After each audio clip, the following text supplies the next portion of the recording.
and gentlemen, the Honorable Governor Daniel Fernando. Ano nga ba ang nangyari kay Governor Daniel Fernando ng Bulacan? Sabay-sabay nating panoorin ang video na ito para makita natin kung ano ba talaga ang tunay na nangyari. Ladies and gentlemen, the Honorable Governor Daniel Fernando.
Yes, maraming Tila ba hindi nakapagsalita si Governor nung tinawag siya sa entablado.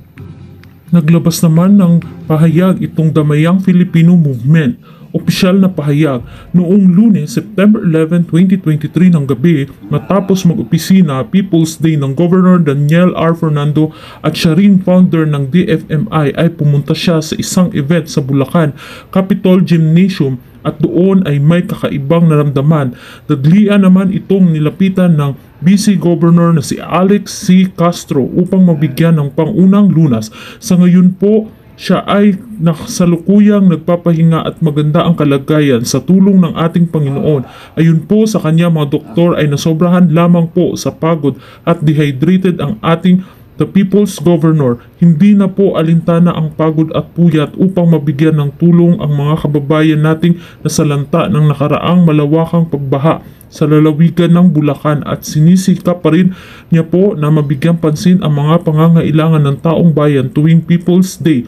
Maraming salamat po sa lahat nagdasal, nangamusta at nagmamahal kay Governor Daniel Fernando. Mahal niya po kayo.